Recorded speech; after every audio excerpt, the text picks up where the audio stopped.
All right, good morning. So today, Tuesday, I'm going to talk about the second principle of practice.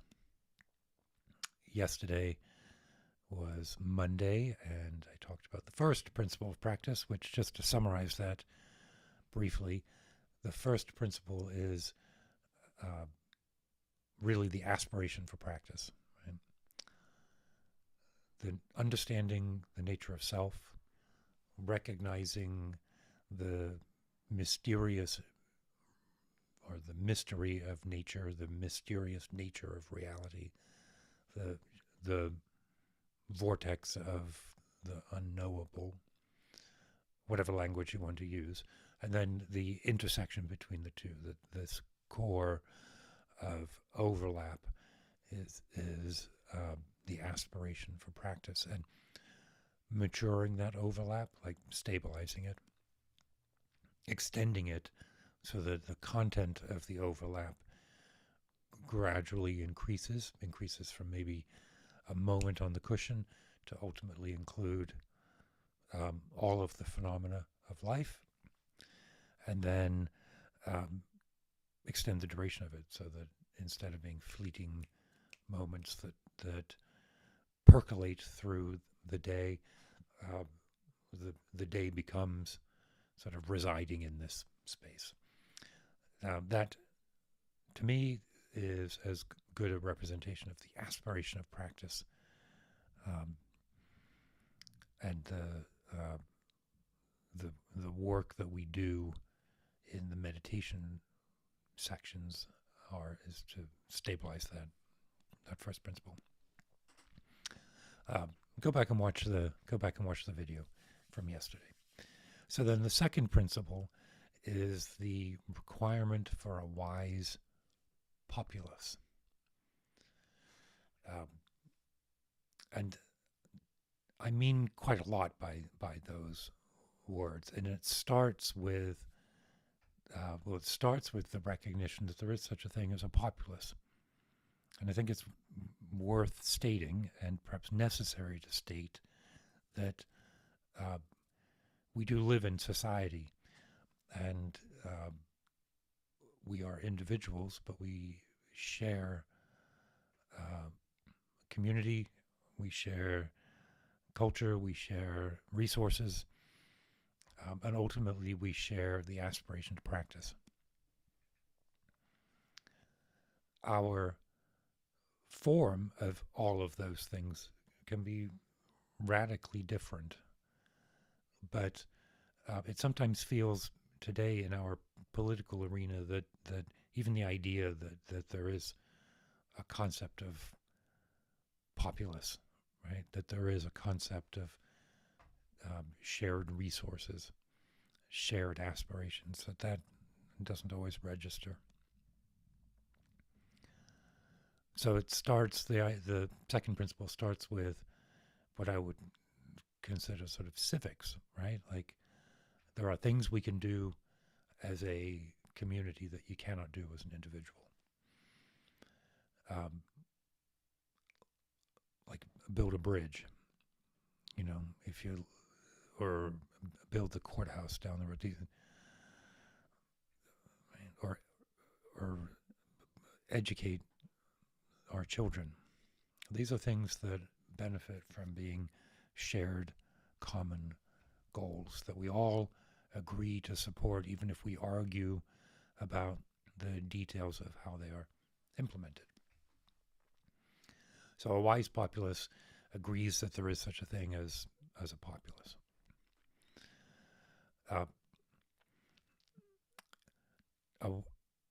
A wise populace is not the same as an informed or educated or intelligent. I'm not using those words deliberately because you can be all of those things and not be wise, right?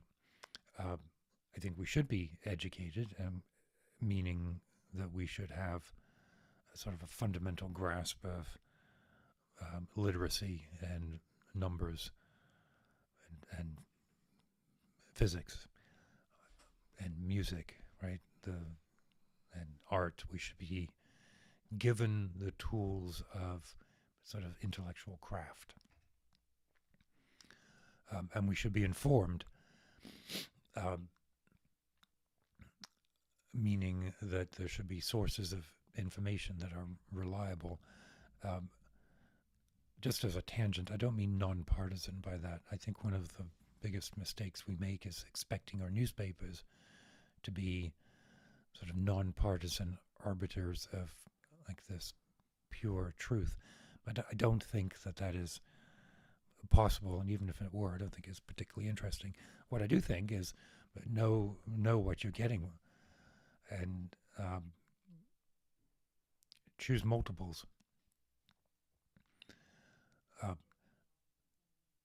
But there should be an agreement that even if we talk about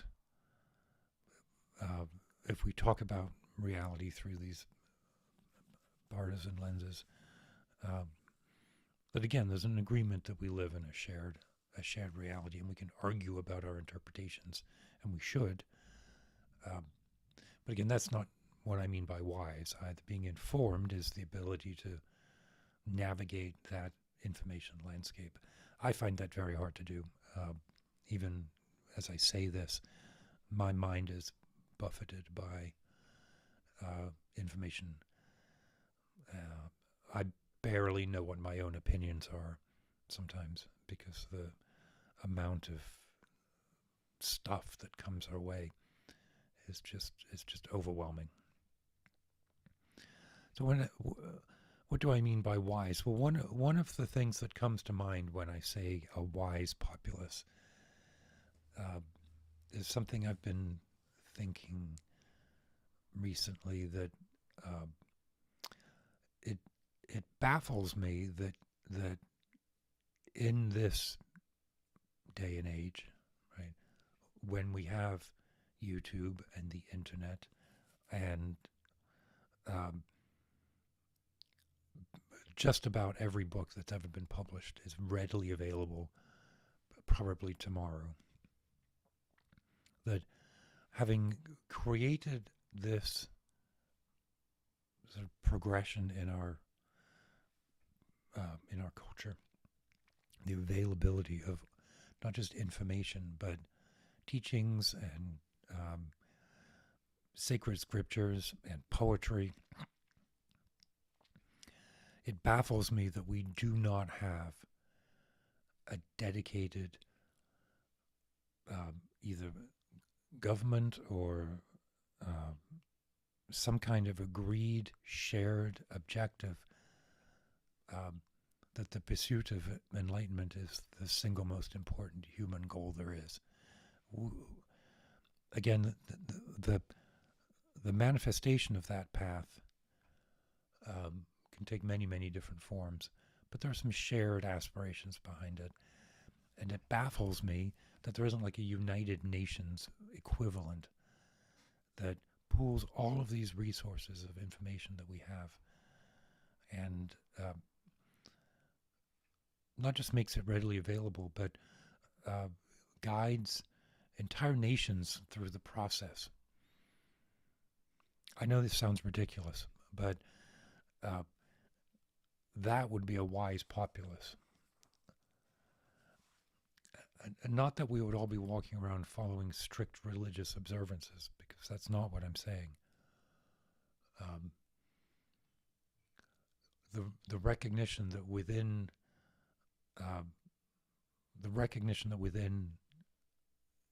all of the people you encounter in a given day, all of them, is the same potential, and this is really, I think, going to be challenging to hear, the same yearning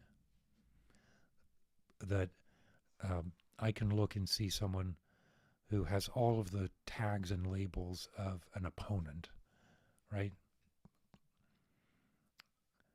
You can fill in the blanks for yourself. We look at people and we can make rapid judgments based on opinions. Like I said, probably aren't really our own opinions because we've been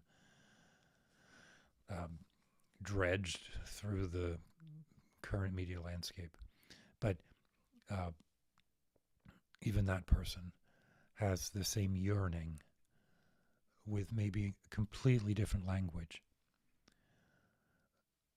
A wise populace is the populace that recognizes that this shared yearning is the most important thing we can be working on. That we should be taking care of a place to live and food to eat and care for our health as the basic table stakes for being human with all of the resources that are available to us today. And that then with those basics taken into account and the roles and responsibilities necessary to ensure that our society runs smoothly. And yes, that's a mix of government and of private corporate activity.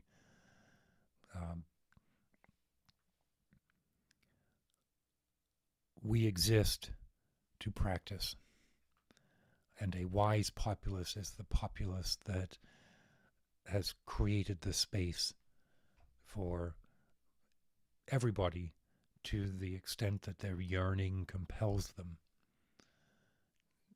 to have those resources available.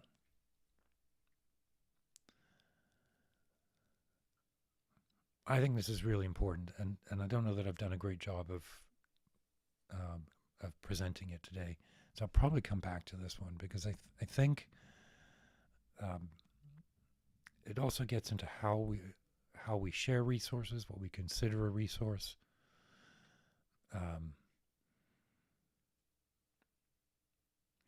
But this bafflement is maybe the introductory sensation into the idea of what a wise populace is. A wise populace would not be baffled.